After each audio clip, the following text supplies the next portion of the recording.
What's up, everyone? Welcome to Program Your Remote. Today we're going to be doing a battery change on a Mitsubishi Smart Key. So what we need to get started is our new battery. It takes a CR2032 battery, and then we're going to need a small flathead screwdriver. So the first thing you're going to want to do is remove the emergency key just to get it out of our way. And if you look on the back, there's a little button right here. You'll push that button down and the key will slide out. Set that to the side. Now if you look on the bottom of the Smart Key, there's a little notch right here.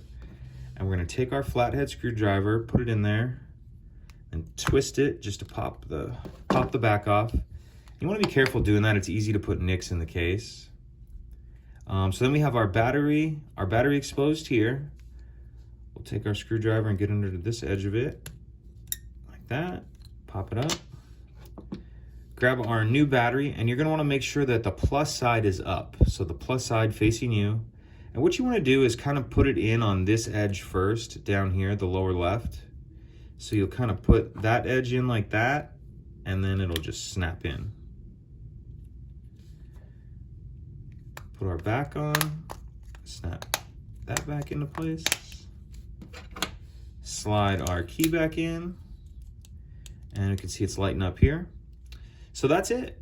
Pretty simple. If you have any questions, let me know. If you could take a second to like and subscribe, it helps us out, and I'd appreciate it. Thank you.